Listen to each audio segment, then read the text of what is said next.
Hello, hello. Hello, hello. Welcome to the Soul's Conquest in conversation with Christophe. This is so amazing. We had to skip a day yesterday because there was a wedding happening here. But I'm so glad that the schedules matched up and we can do this right now because it's such a privilege to have you here. Thank you Oh, for thank being you so here. much. Thank you so much for having me. I'm really stoked to be here. And yeah, weddings happen. It's all good. Yes, amazing. Let's jump right into it because I'm so excited. Can you tell us a little bit about yourself? Yeah. Hey, everybody. My name is Christophe Zajac-Denek, and I'm a podcast host and a podcast producer. I have a show that's called I'm Kind of a Big Deal, and I talk about my life and other people's lives with dwarfism. I have a rare form of dwarfism called cartilage hair hypoplasia, and I'm actually 4 feet 4 inches tall. I've had a couple of reconstructive leg surgeries in my early youth, as well as a spinal fusion to Mhm. correct um, uh, issues that I've had from my condition. And yeah, and in my professional life, I've been a lot of things. I've toured in a rock and roll band for 6 years across the US and Europe. I've worked as a local television producer for government TV in Metro Detroit. I've moved to Hollywood and has I've worked as an actor and a stuntman for a number of years. And I'm also an avid surfer. That's probably the most favorite thing that I do is get in the ocean and go surfing. But yeah, the thing that I do the most right now. Oh, I'm also a freelance journalist. I create audio stories and write articles for online publications. But the podcast is what I spend the most of my time doing, and I love it because I get to interview other little people and tell their stories, and we just have conversations and chat, and it's a lot of fun. It's really cool. Amazing. My next question was going to be, can you share your craft and what do you create? But I think you already covered that in Yeah. your introduction. The podcast. Yeah, the podcast kind of like, dovetailed with my education because I went to Mhm. school for audio and video production. So Oh, I m- just kind of needed a little bit of brush up on how to interview people, but I am pretty familiar with recording and um, how the editing and the whole production side of it. wow, that is amazing. Uh, I wanna pick your brains on so many different things that you do. Yeah. But I wanna ask you, which is the one thing that you would like to talk about the most in today's session? It can be anything, from your wide array of things that you do. What would you like to talk the most about? It could also be surfing. I wouldn't mind that. Yeah. I mean, I always love talking about the podcast. I feel like dwarfism doesn't really have many platforms where we can talk about um, who we are, what we do, and why it's uncomfortable around people. So I'm happy to talk about that. Or I can just do a deep dive on surfing and we can talk for an hour on surfing. We are going to have another podcast session that is Yeah, yeah. going to be based on surfing. Um, but I do, I do enjoy the fact that you're giving such an amazing platform to something that you and a lot of people are going through. And even though it's uncomfortable for people to listen, you are doing your level best to get your stories out there, and that's so amazing. I hope that my small platform can be, eventually turn into something huge and will give you and your stories more exposure. So fingers crossed for that. Yeah, that's we're trying to lift each other up this whole Yes. time, that's the thing. Yep. Amazing. Let's jump into it. Why do you create this podcast in particular? Let's take a deeper dive into that. Yeah, cool. So I started the show with a friend of mine, and I've known her for over 15 years, and we played music in Detroit Hmm. back in the day, I guess is 15 years plus now. Oh, um, damn. Yeah. yeah, yeah. Um, but she's kind of seen me play music and she's seen me have all these unique jobs, and I've always been a little person, so she sees Yeah. me come from this different perspective, and she said, oh, you should talk about what you do and what you've done and all the crazy jobs. And I've had some good successes, and um I've had some pretty huge rejections as well. Mm-hmm. That's life, Yeah. especially in entertainment. But so she wanted to help me kind of get this show started, and we started talking just about myself essentially and what I've been through. And I showed the show to a couple other little people friends of mine, and their response was, why does this resonate with me? Why does what you're saying Mm-hmm. seems so similar to my own experiences? And I thought, well, this is where it should be. It shouldn't be just me. Nobody wants to just listen to Christoph talk about what Mm-hmm. he's done. I think we should share about other people. And so that's what I did. I just kind of turned the mic on my friends and started to ask questions. And people really wanted to share. They had similar experiences to me. I never wanted to associate with any little people until I was older than 30. So Mm-hmm. I just wanted to avoid all of them and not accept myself, not accept being around other little people. Mm-hmm. It's just a thing that a lot of us experience. And so I didn't realize that other people experienced that as well. And once we started talking, so many people had the same experiences. Yeah. And I thought that was really interesting. And so the more we talk, the more in depth we get. And I get better at interviewing people. And I realize the questions that I want to know and that Mm-hmm. kind of open people up a little bit more and have them talk about what uncomfortable situations they've been in, or what Yeah.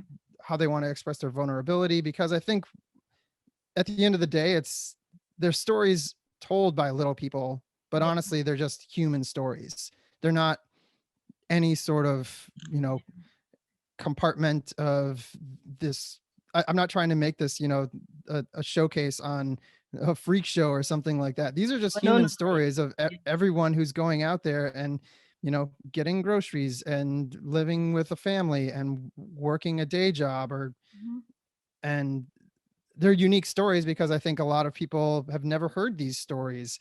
And so but they're just experienced by humans. And I think that's, to me, my goal is with the show is to create a bridge between the average height world and little people, because there is a pretty big divide there. And I realize that exposure is the best way to do that.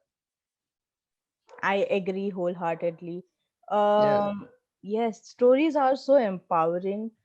I can tell you that the dog behind me agrees with that, that you can probably hear barking in the background. It's all Uh, good. He yeah, had a good night last night at the wedding. yeah. I would like to say so too. But yeah, stories though, stories are so empowering. I think that is one of the reasons why I wanted to shift the focus from my podcast niche down and share stories of creatives from all around the world, because I feel like that is the best way to connect with someone, right? Like you said, you didn't have an idea that a lot of other people face the same issues that you are facing. And it's such a sad thing that people like to um create a differentiation, create, like, add a label like, yo, you're not human, you're a dwarf. Or And that's so messed up, because no, at the end of the day you are human. Not Yep. at the end of the day, throughout the day, throughout your life. That's such a sad reality, and I hope that your words reach to people from everywhere around the planet, and it resonates with people, because I think it's mostly because of ignorance that a lot of people do stuff like this. Like, there are some people that we don't want to go into, but a lot of Hmm. people talk about stuff like this because they are ignorant of the real issues behind it. But I hope that your podcast creates that platform, creates a space where people can share Yeah. their stories, and hopefully, yeah, hopefully resonate with the world. Yeah, I agree. And I think, you probably experience the same situation when you run into someone who hasn't experienced maybe someone of your race or your appearance or something like that. And I've learned that kids Mm-hmm. really are just so accepting, and they're just kind of full of love until they get to the point where their minds are molded to, and they've learned that oh yeah, difference is a bad thing, because curiosity Yeah, to me is not a bad thing whatsoever. If somebody says, "Why are you yeah, so little?"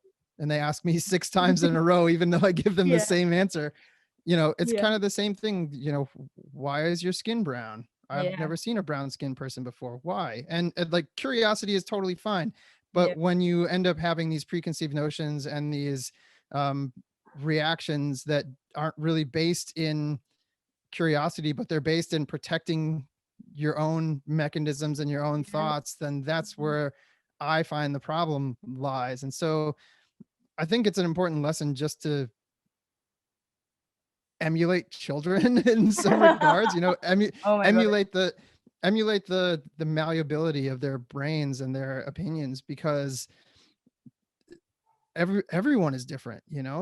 There's no one who what is not different. Everything is different, Yes. everything is unique, and everybody has their own experience. And I think that realizing that just kind of helps all of us. And yeah, i Yeah, think i here, think that's here. an important thing. Yeah, that was such an amazing point that you put across. Okay, so I want to actually ask you, if it is not too uncomfortable for you to answer, why Yeah. did it take you 30 years to cross that barrier and connect with people? If it is too uncomfortable, I'll No, it's not uncomfortable. I talk about this all the time. I mean, I it just took me that long. I don't know why it took me that long. I just honestly, it was exposure, because when I was touring in the rock band, I didn't know any other little people, and I really didn't want to know any other little people because my exposure to little people was so limited. And Mhm. it's not that I was trying to be a bad person or trying to be mean, but Yeah, I experienced those same defense mechanisms because I couldn't understand other little people, even though they're yeah, my size and they've gone through the same surgeries that I've gone through. It's really just kind of this strange thing, but it gets remedied through exposure. So when I was 30 and I moved to Los Angeles, I started to work with little people and I started to meet other little people on TV shows and movies that I was working on. And that wall just kind of started to come down. And I realized that I didn't have to protect myself, or I didn't have to, think of little people as others. I could think of yeah, them as people and friends and folks that could help me out, or that I could help out, or wanted to be friends with at all. hmm, And it just took that time. And um for me, it was probably when I was 34, 35 or something like that is when yeah. that changed for me, because I worked on a show with 50 other little people. And so I kind of Wow. got thrown right in, and I Yeah, made a ton of friends, and it was amazing. But it was exposure. You don't have that exposure. It's not like, you know, you just wake up one day and think, oh, I'm going to be friends with little people now. And you have to kind of prove it to yourself that it's okay. That's what I had to do. that was amazing. I want to talk about what your exposure was in the film industry and in the entertainment industry as a little person.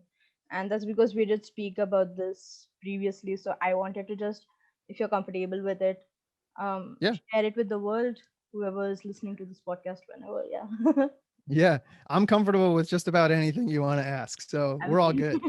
Um, yeah, so I moved to LA in 2009, and I moved to LA to play music. I didn't want Mhm, to necessarily get into the acting industry, even though I somewhat heard that acting was something that little people would do. mhm, But honestly, I'd never really seen another little person actor at that point. mhm, And I started to get calls to work. I got an agent a month after moving to Los Angeles, mhm. after never having any experience on camera, on film, on set, none of those things. There was an agent that said, "Oh, you're 4'4". Let's sign you up. That's perfect." Yeah. What? And that That was doesn't it. make any sense. Yeah. Yeah. How does that work? So, and then they got me a job on a television pilot. I worked 2 days, and it was so easy because I didn't have to learn 40 songs for a cover band gig on drums. I didn't have to, Yeah. go on tour or something. All I had to do was show up, and I made twice as much money as I would on a music gig that I would have had to spend 3 days learning. Yeah. Um, which is pretty amazing. And I made a bunch of friends on that. That was the first time when the walls kind of started to come down, because I Right. had a lot of fun and it was with a bunch of other little people, and they all had community together, and they invited me and accepted me into their community. So, um, yeah. And then after that, I ended up getting hired on a Universal Pictures film in New Mexico. And so Right. they moved me to New Mexico from Los Angeles for 3 months over the summer.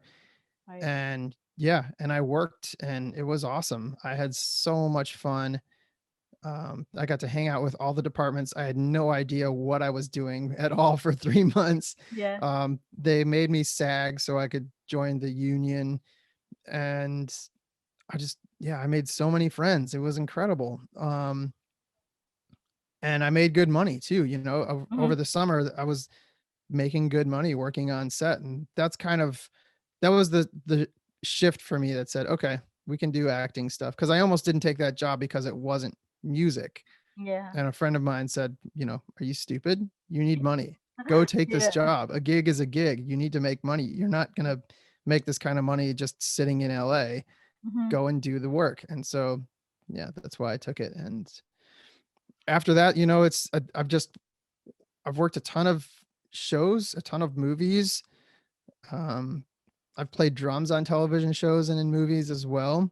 Yes. And just about all of my roles, I've been in tons of makeup, tons of prosthetics, monster Mhm. costumes, troll costumes, Yeah. elf costumes, and hardly ever depicted as a real person or just a guy. You Yeah. know, I Yeah. am a guy, Yeah. like I'm a guy, but Yeah. I'm rarely ever seen on camera as a guy. Hmm. And I started to realize that this is skewed. This is weird. This Yeah. doesn't show us in a real light. And so that's also kind of what I speak about a lot on my podcast, because I want stuff to change for us. I don't want it to just be elf jobs. I don't want those jobs to completely go away, Hmm. but I want us to be represented as well in a much more real light. Yeah. That makes a lot of sense. Was that one of the reasons why you made your podcast or started your podcast?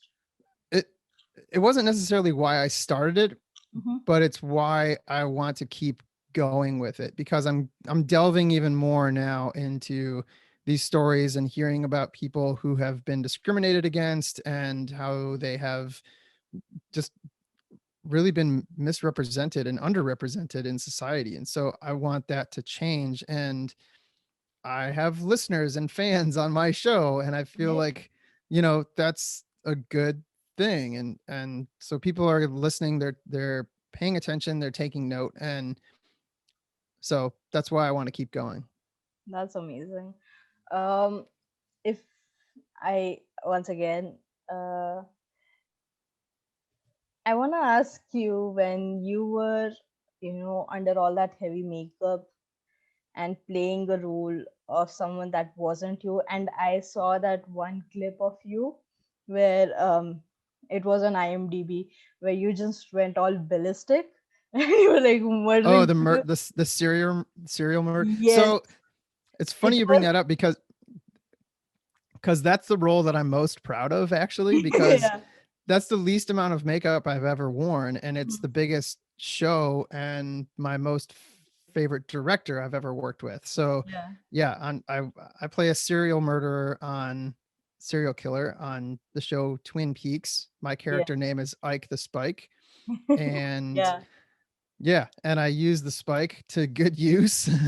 People die, Yeah. and in a brutal way. Yeah. Um, and I love that, because I know David Lynch, and I know that his stuff is always unique and it's real in a surreal way. You Yeah. know, Ike the Spike is a creative character. To Hmm. me, an elf is not a creative character. Right. And when I think about playing Ike the Spike, I think that, you have to think of the backstory and you have to think of where he's come and that he just doesn't care. He doesn't care about self-preservation or preservation. He Hmm. just does the job of killing. Yeah. But he also has a sweet, soft side too, Yeah. because every now and then, which I kind of can tap into because I have a softer side as well, although Yeah. I've never killed anyone. Um, Yes. right. But you have your persona, and then you have, like, if you Yeah. see a cute dog, you just kind of melt or whatever, and Yes. I could identify with that, and I thought that was cool and fun to play. Yeah. So that role to me, that I also wore the least amount of makeup in that role. They just put some zits on my face and they gave me Yeah. meth teeth, Yeah. um, really messed up teeth. So I loved it. I was in the makeup chair for 10 minutes. It was amazing. Um, Yes. that was cool. But other roles I've done, I've been in the makeup chair for 3.5 hours, and I'm wearing horns, and I'm wearing, other prosthetic teeth and Yeah. ears and nose and like all this ghoulish, which Yeah. again, that stuff is really fun, but that's much farther away from Christoph because that isn't even a human, that's Yeah. just Yeah. a monster. Yeah. And at least a serial killer on a David Lynch show is a human being. Yes. Yes, no discrimination against monsters. Just want to Yeah, put it out there. monsters, if you're listening, we appreciate your support. Thank you Yes, very we do. much. The monsters and zombies, please subscribe and like. Most definitely. Um, That's hilarious. yes, I had to put it out there. Like, Yeah. yes. Hey, take all the subscribes you can, I say. Most definitely. Um, oof. Oh, I did want to ask you. My original question was how, if you could differentiate, uh, what did you feel when you were playing these two different characters, right? Like, the not so human but still human Ike the Spike versus all the other characters where you had to wear heavy makeup. What did you, as a person, feel while you were going through those roles? Well, Ike the Spike is so much more grounded, in Mm-hmm. my opinion. Even though he's a messed up individual and he does very bad things, he still is a person. He Yeah. still is that. And so you, I had to think about the backstory, and I had to think about him as being a person, and I felt great about Mm-hmm. it. I felt so good. I felt cool. I felt challenged. I felt like, not only are you going to see my face and my actions, but there's people are going to see me as a person.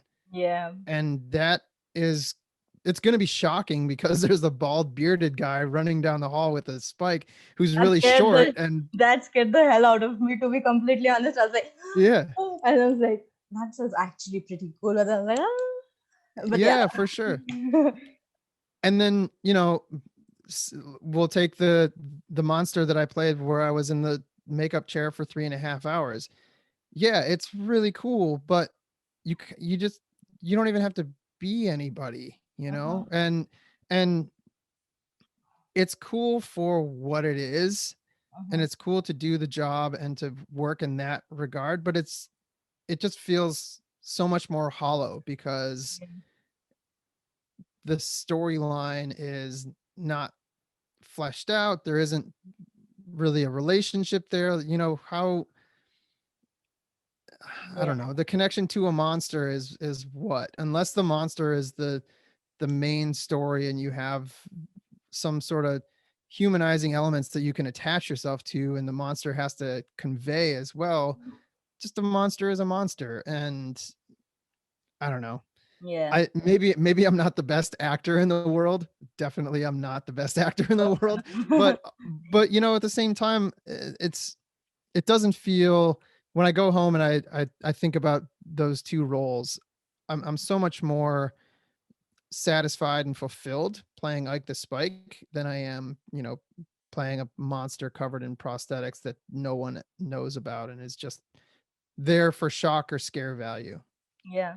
No, I actually feel you, because under those prosthetics, how much of expressing are you actually doing? Like, You right? can you can express, but it's the role that I'm thinking of. It was more about vandalizing actions. It Right. wasn't about, let's get a close up and get your eyes to show how Yeah. you are emoting. It was just like, okay, go set this on fire. Okay, go like break this thing. And,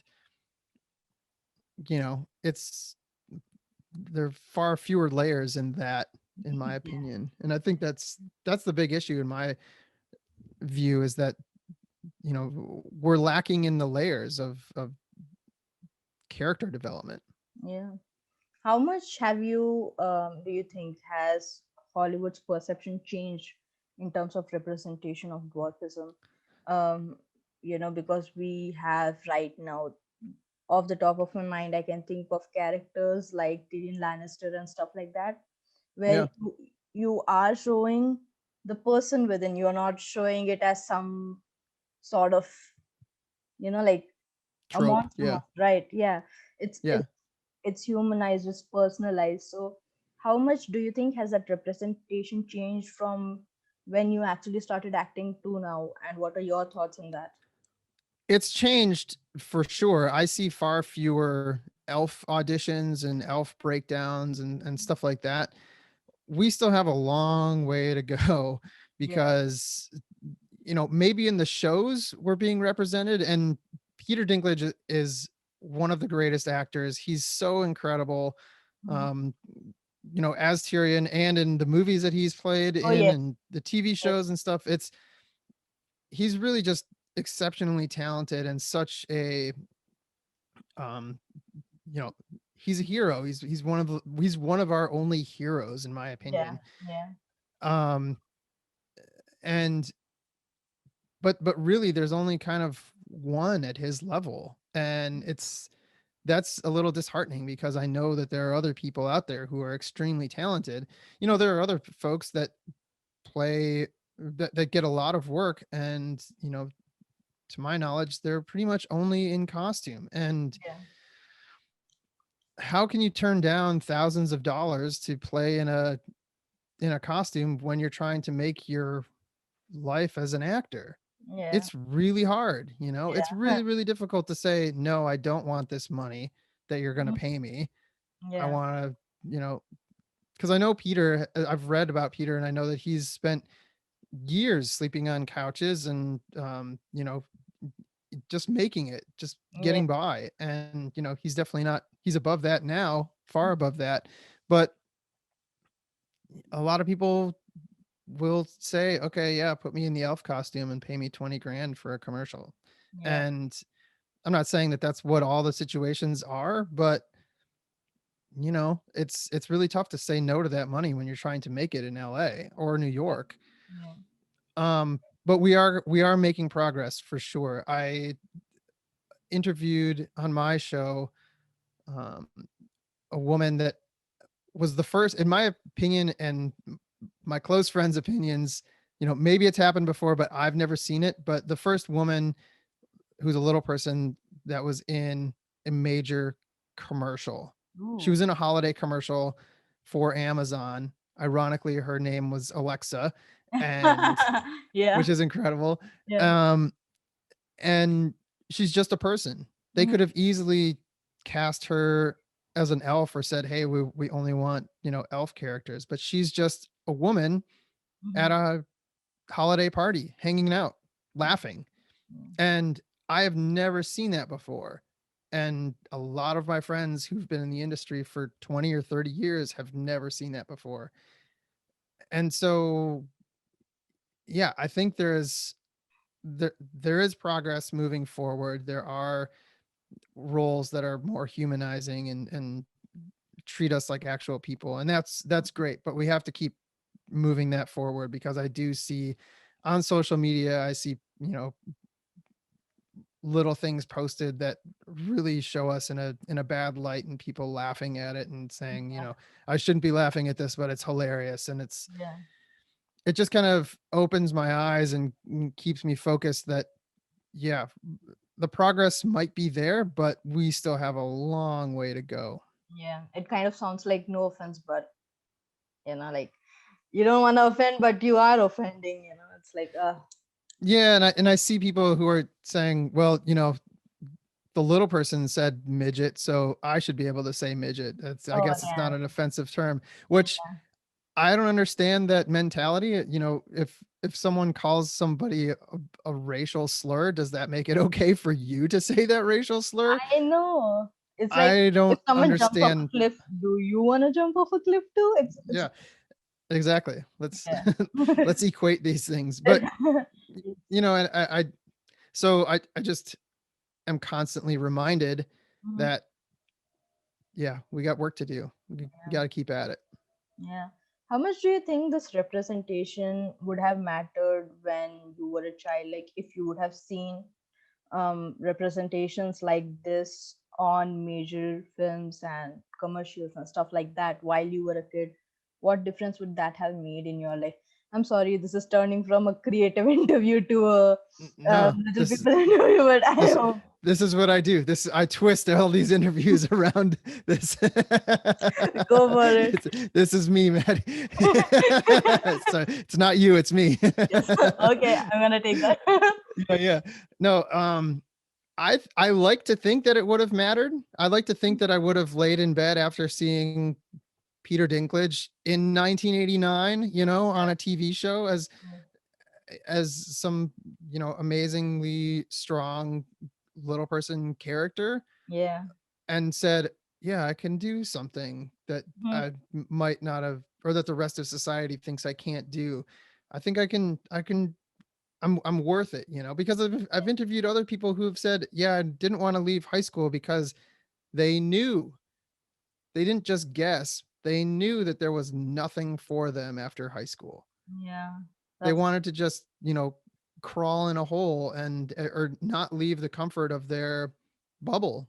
yeah. And it's a real experience, and it's it, it's a lie, Yeah. of course it's a lie, because we can all learn and um, be something, be whatever we want to be in this world. So Yeah. I I like to think that that would have changed, but I don't know. I kind of can't focus on that. I really just have to focus on how I have to keep moving forward. And maybe focusing on that does mold a little bit what I talk about on my show and who I want to talk to, Mm-hmm. because that's really important too.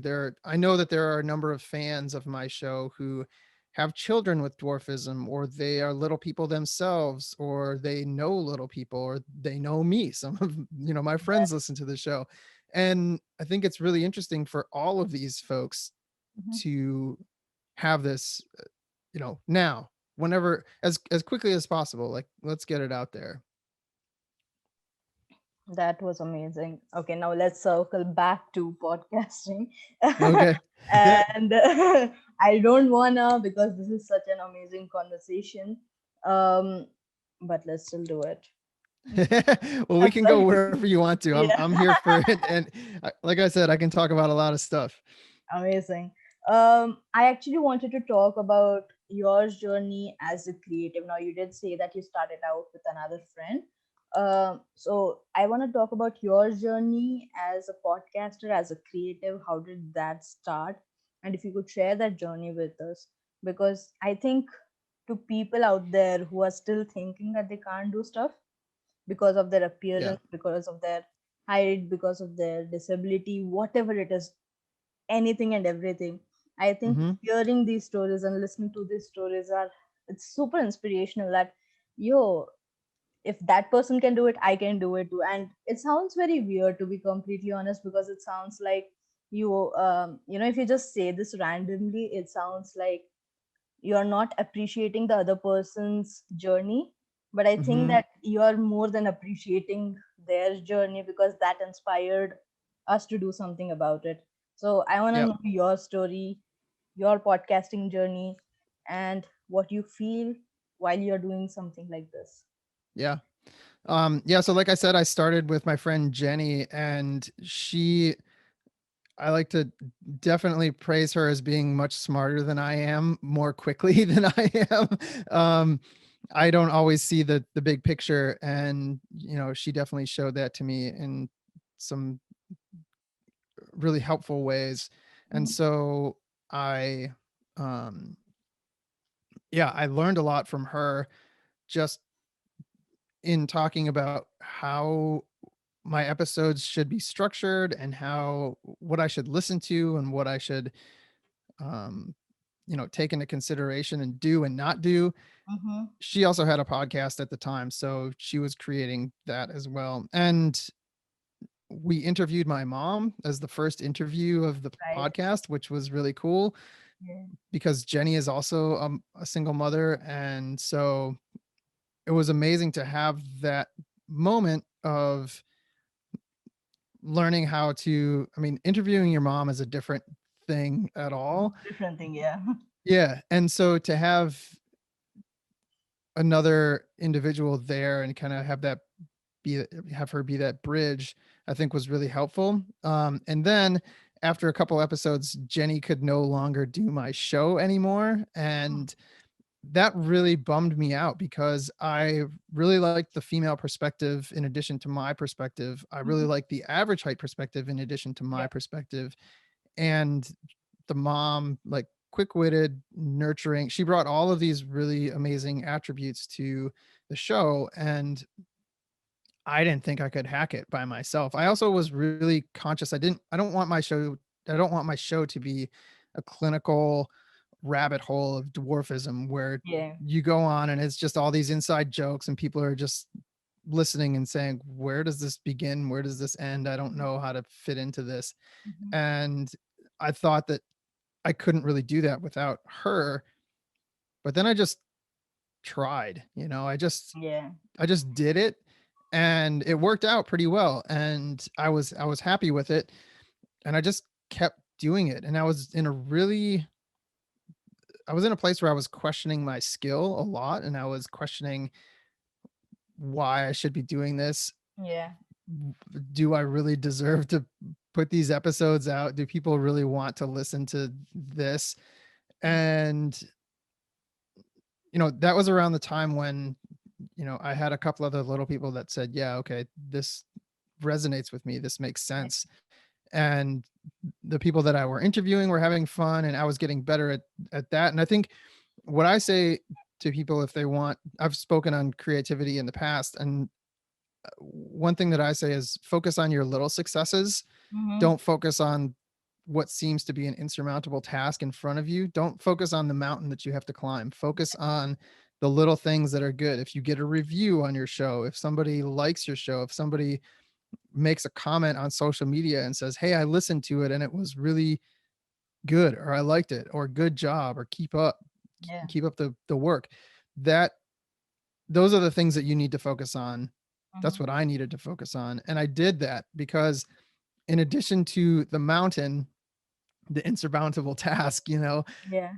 I created, I created, right? These didn't happen. I Yeah. made them up.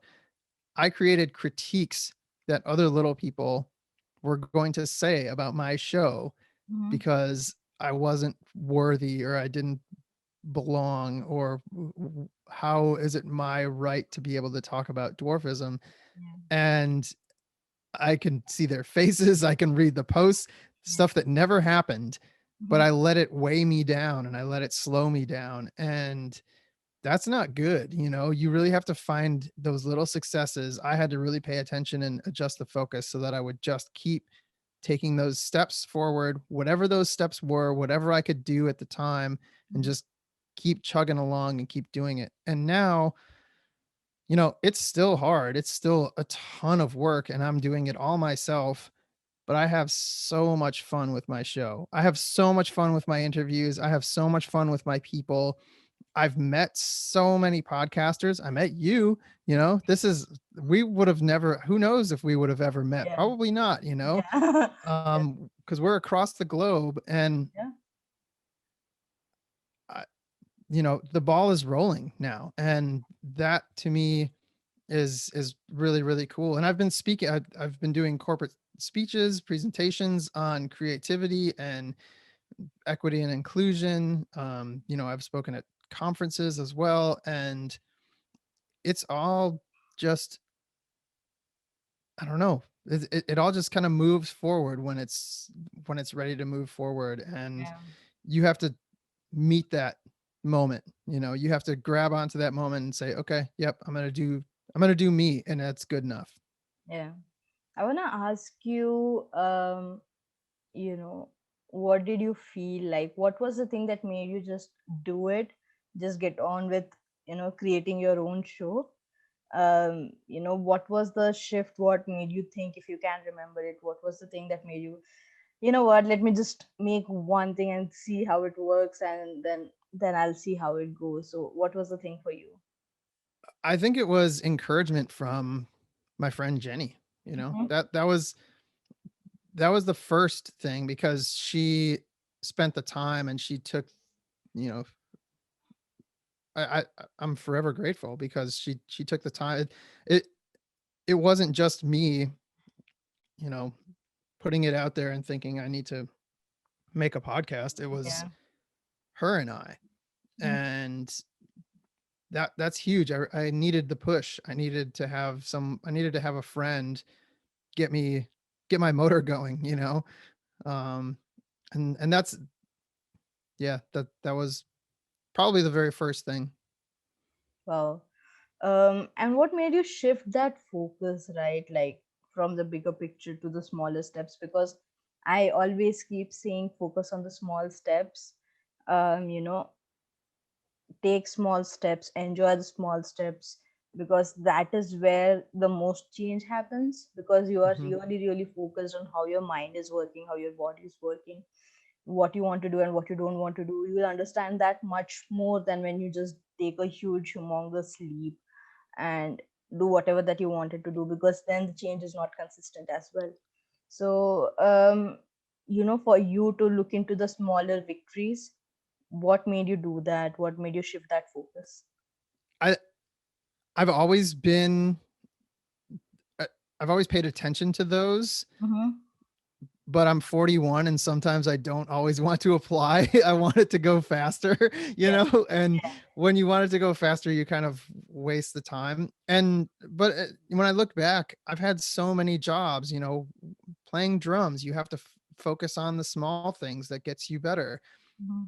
Learning how to edit TV and write and produce television programs. You have to focus on the small edits that make sense, or that you end up, turning the computer back on because you can't, that edit is wrong and you have to change it. Yeah. Um, and that makes you better. And then with surfing, every single paddle makes a difference, Yeah. you know?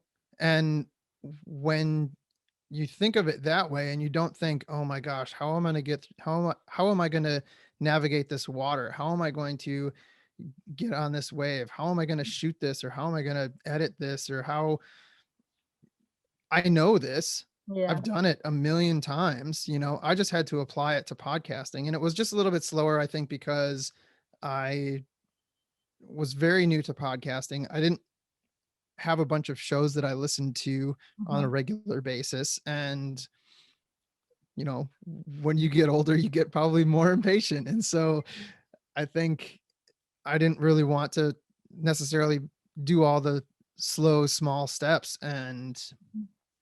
But once I started focusing on that and realizing this is just like everything else, Yeah. anything else you want to learn, you're not going to pick up the piano in 2 months, it's going to take years. So Yeah. focus on the small things and do that. And then, check in 2 years from when you start and say, wow, I've progressed. Yeah. All those little blocks have added up. Oh yeah. That was amazing. That was an amazing piece of advice. Um, I want to ask you, what do you hope to achieve while you are making a new podcast, or while you are not a podcast, a new podcast episode, or while you're interviewing a new guest? What do you hope to achieve?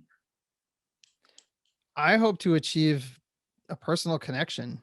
I hope to achieve um, feelings and emotions and relaying amazing stories to other people so that they can inform, be inspired, I guess. Like, you don't have to be inspired to go do something, but just, I think, being inspired that somebody else is out there Mm-hmm. like you, and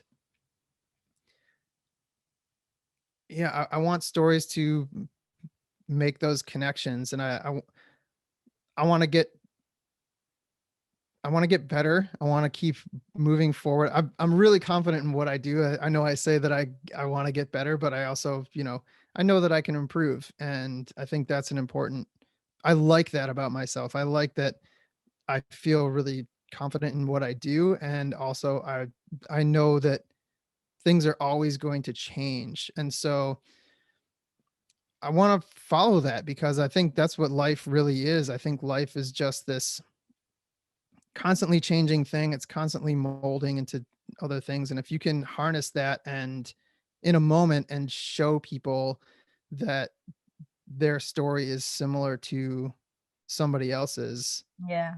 that's really fun. And I have a ton of ideas for different types of series and different folks that I want to highlight. And um, so there's a lot that I really want to do with my show.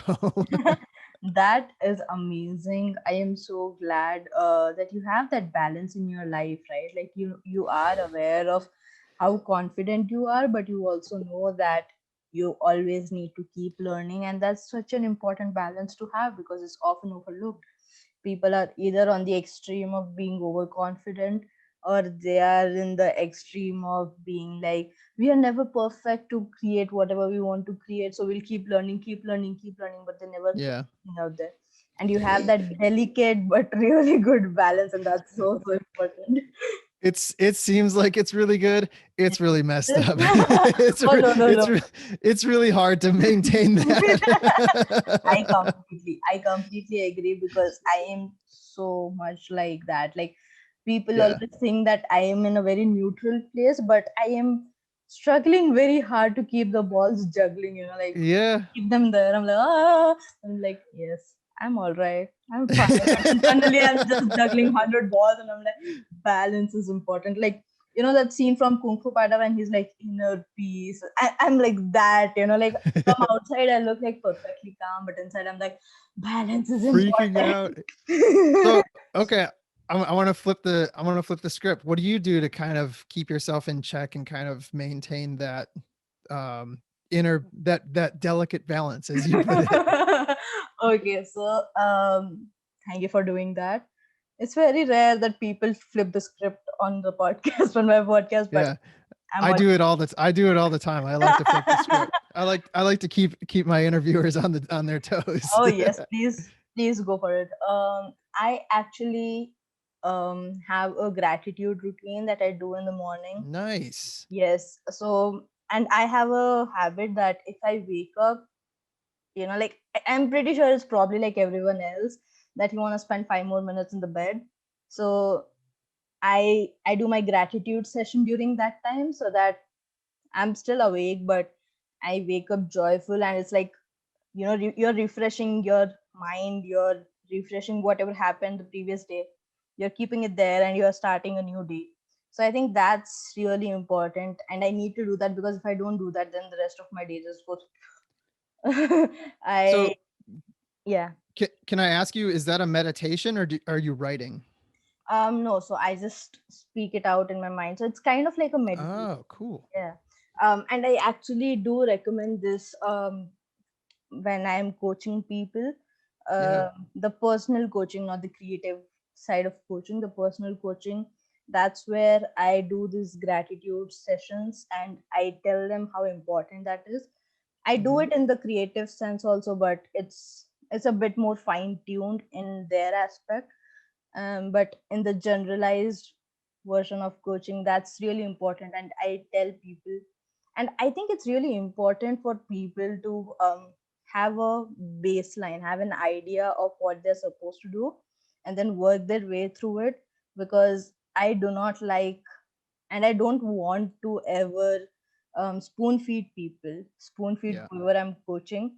I do one-on-one coaching, so I don't even do group coaching and create like this huge bunch of content that I can just say.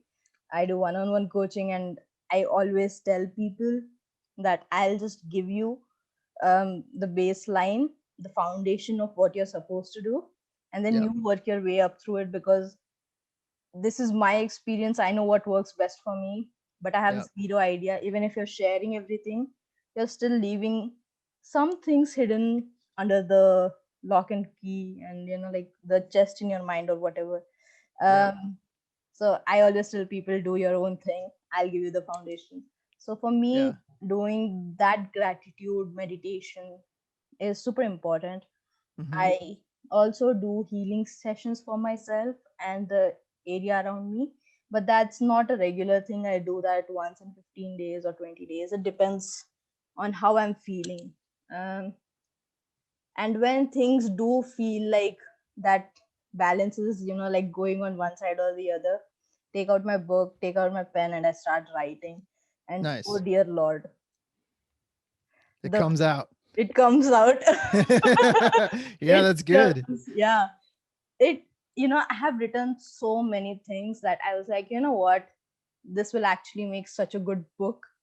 uh, Yep. because I feel like you said, right, like you never know what experiences people are having and how similar it is to your own experience Yep. until you share your story. When you share your story, someone is like, oh my god, I had that same experience and that's how I felt. And boom, you have some sort of connection. Because I feel like connections are important in today's Yep. world and time and space or whatever.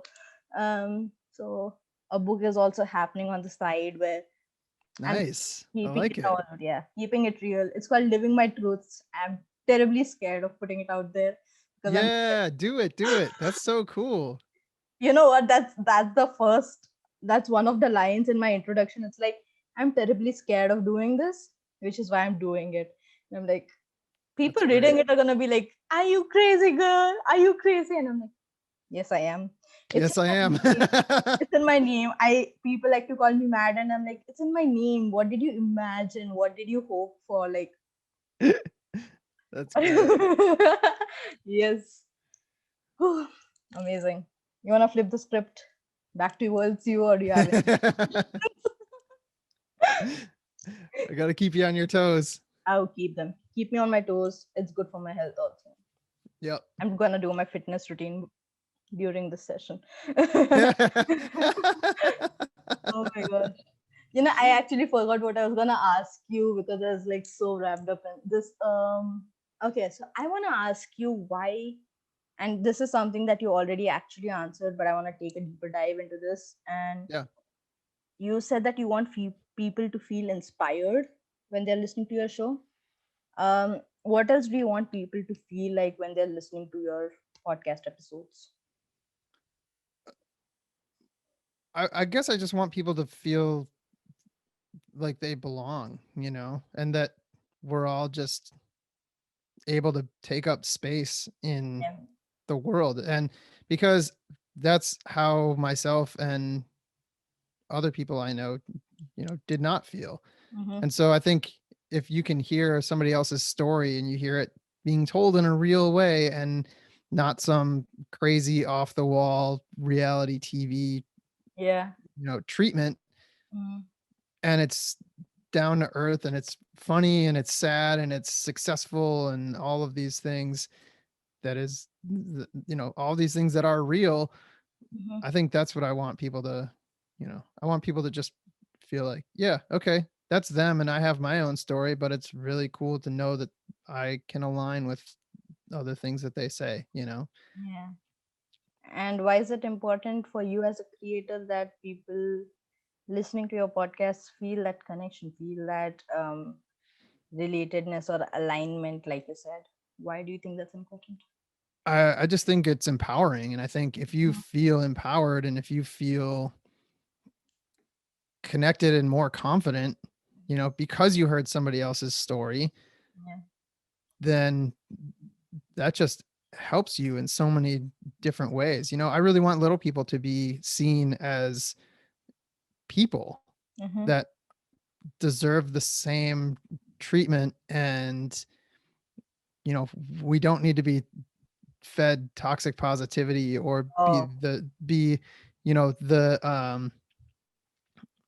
be the inspiration porn memes and things like that. It's like I really think just treat us as friends and family members and uh business people and just folks. And yeah, we definitely need help and assistance in some situations, but so do wheelchair users, and so do people who are hard of hearing or blind or whatever. And it's they're all just folks. They're all just people. yeah. And that's really what I want them to feel accepted and empowered and not depressed, you know, Mhm. not more depressed than they, you know, need to be. They don't deserve that.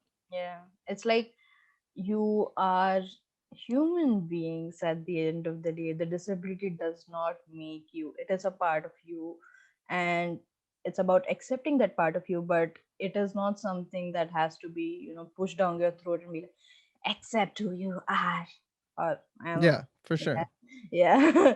It is not your entire, vibe. It's not you in your entirety. You are human, and that's first and foremost.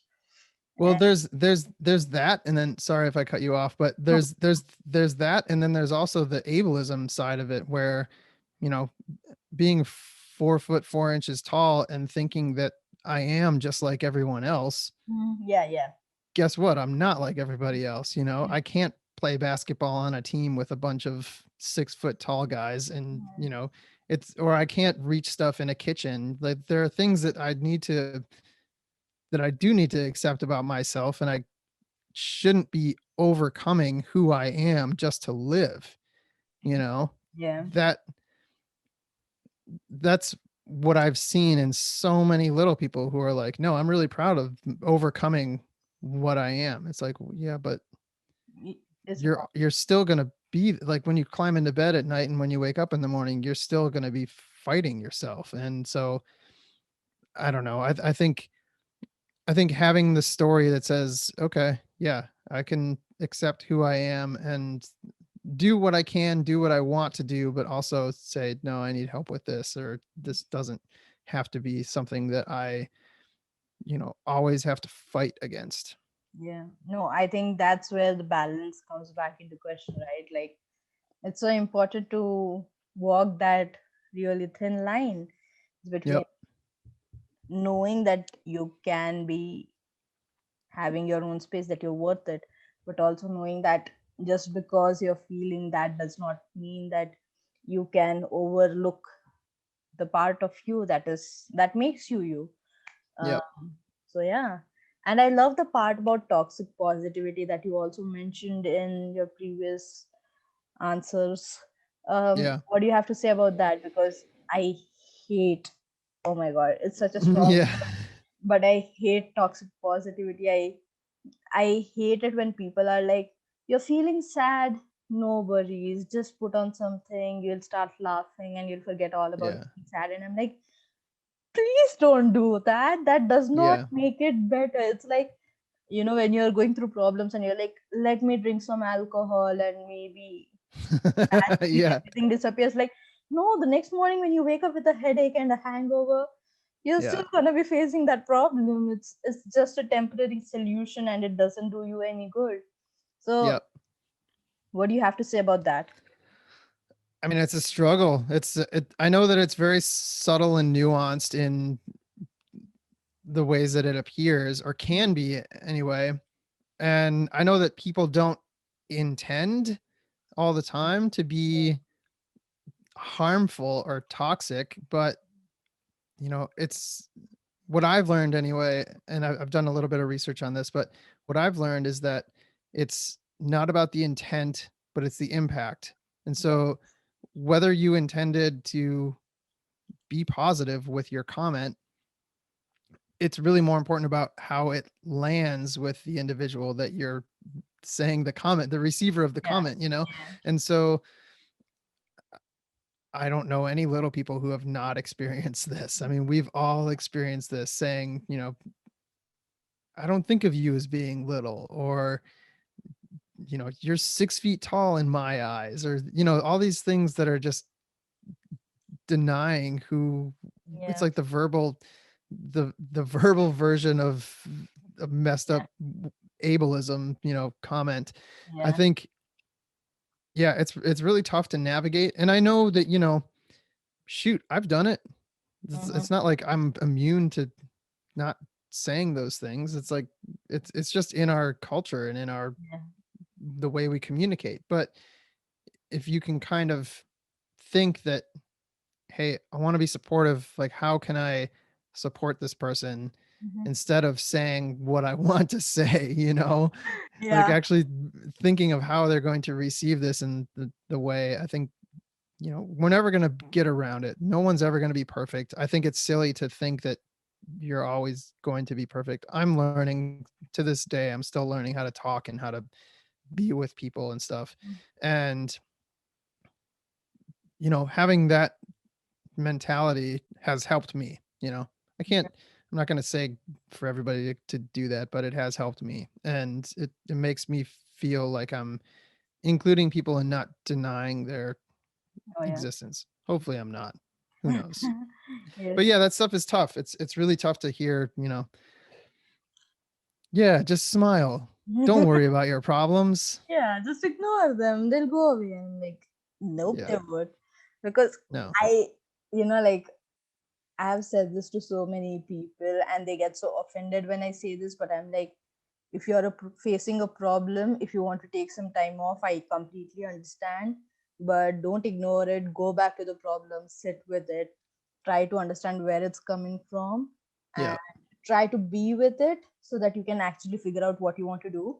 And people get so Mhm. offended because they're like, but that's not positive. And I'm like, it's not supposed to be positive. It's life. What do you expect? It's like, ups Yeah. and downs. When you are in the down, you can't just keep looking up. You have to look down, because if you're still looking up, you never know how deeply, like what hole you're walking into, because you're still looking up and you're like, yeah, my life's gonna be positive. So like, no, be there, try to understand what you can do to be better. And obviously, I mean, I'm not saying that you have to be negative while you're going through these emotions. You can have some rest periods, but try to not ignore them, because I feel Yeah. like the more you ignore your negative emotions, the more loudly they will shout.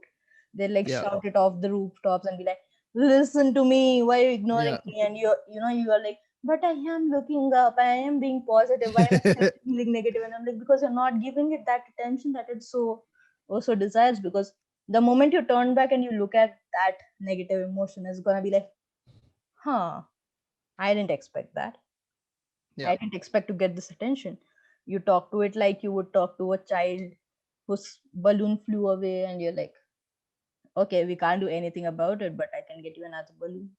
You can talk to it and not just be like, oh, your balloon flew away. That's just life, buddy. Let's move on. And like, why is the kid gonna understand that? And Yeah. it's similar, because I feel like our negative emotions are our inner child.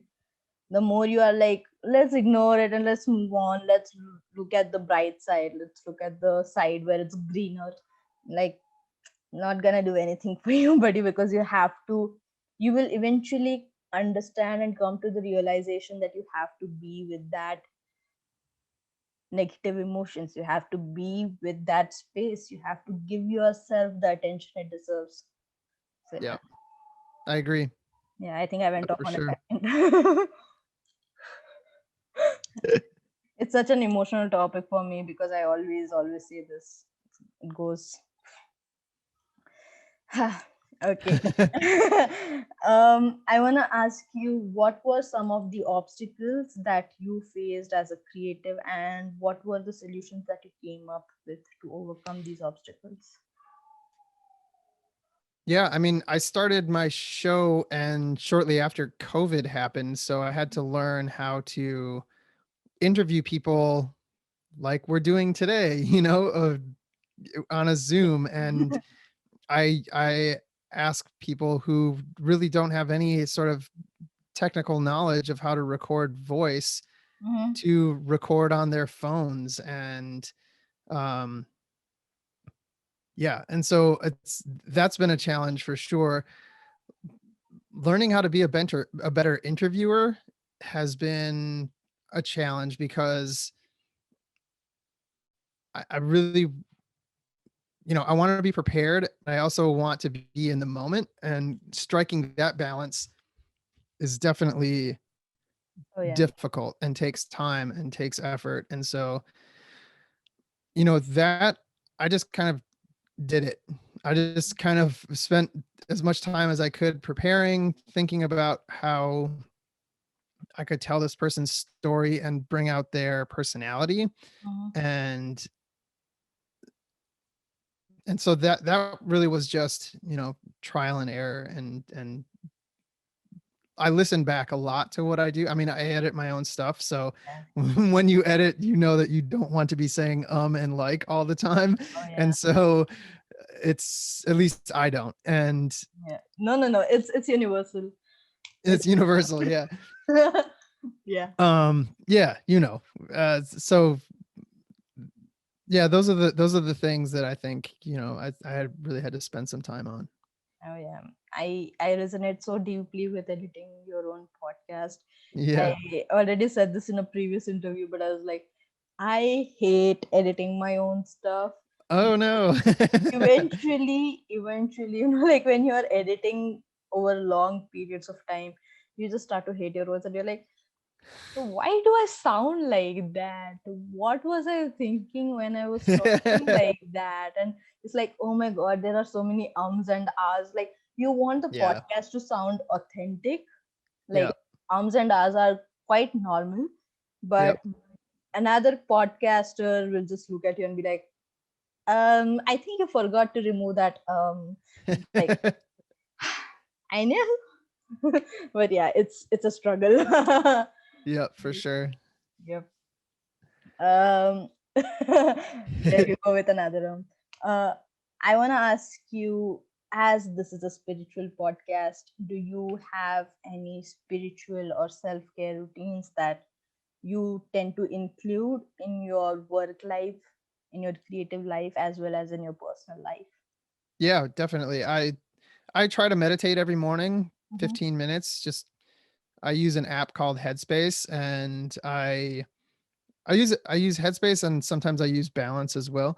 Mm-hmm. And I could do it on my own, but I do like the guided meditation sometimes. And so, yeah, just spend some time with myself, breathing, just, focusing on the breath and trying to create some space in my head and in my chest, and Yeah, yeah, just do that.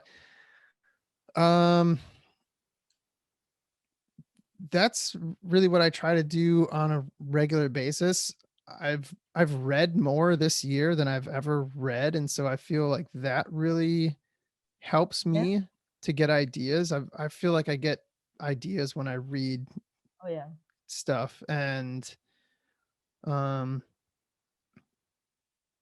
yeah, and I'm a part of a couple communities as well, and those are really awesome. Those really help me to grow and bounce ideas off of folks and Oh, vent and, yeah. Yeah. yeah, all that stuff helps me. Wow, that is amazing. I love that you have those communities because I am actually working on building a mastermind where people can just be like, I have so many issues, and I'm like, yeah, we are here for you. Yeah. Let it out because it's, like what we were saying, perfectionism is so over hyped in today's society. It's like everyone wants to be perfect when everyone is not perfect, and it's like, Yeah. just let it all out. You got Yeah, rock our exactly. team. Yeah, yeah. I want to ask you, what is one of your soul's conquest, and what is shaping up to be your current soul's conquest? Oh man. Um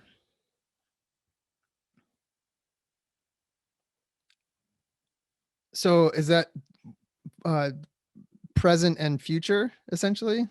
Past and present. Oh, past and present. Okay. Um so my soul's conquest, um Such a heavy word. yeah, it's well, it's the name of the show too. Yeah. Yeah. um I thought I was going to be so much better at this than I am No, no, no. Take your time. It can be anything. right now. I think in the past it's been experience everything that you possibly can. Yeah. You know, surfing, um, do, play drums, work in TV, work as an actor, all that stuff makes Christophe who he is. Mm-hmm. The present, I think it's more, I was going to say slow down, but I am not slowing down at all these days, even though Yeah. I really would like to. That's just not happening. Mhm. But I think it's not worry about logging all of those experiences and Mhm. not letting fear of missing out Oh yeah. um rule your life, because life is great Mhm. how it is, Yeah. and I think that in a sense is me slowing down a little bit maybe, but Yeah. it doesn't feel like it at all. It actually feels like I'm going faster than I've ever gone. So Yeah. um yeah, just because I see all the stuff that I want to do in front of me. So, maybe that's more focus. Yeah. I definitely think that is more focused, Mhm. No, that makes sense. actually. I think trying to surf and play drums and be an actor is kind of a little bit scattered. It's a lot scattered. Mhm. Whereas focusing on the podcast and talking about similar things and the same thing and just Yes, getting deeper with that is more focus. that makes a lot of sense. Yeah. Um, yeah, I want to ask you, what is the one thing that has happened in your life recently that has impacted you? Um, I mean, starting the podcast, Yeah. honestly, Yeah. if we're thinking of the last 2 years, the podcast has kind of changed everything, because I was really without direction, wanting to pivot in my career, not feeling like I wanted to talk about all of the things that I'm talking about. And that's been a huge shift. And so, and that's brought so many more opportunities to, you know, being on a number of shows like I am today, and Hey. um producing my show and meeting all the people that I meet, and having so many opportunities. I'm now giving corporate presentations and speaking at conferences and things like that. And I'm doing journalism, Mhm. and I never really would have done any of that if I hadn't started podcasting. So I think starting the podcast for sure. Amazing.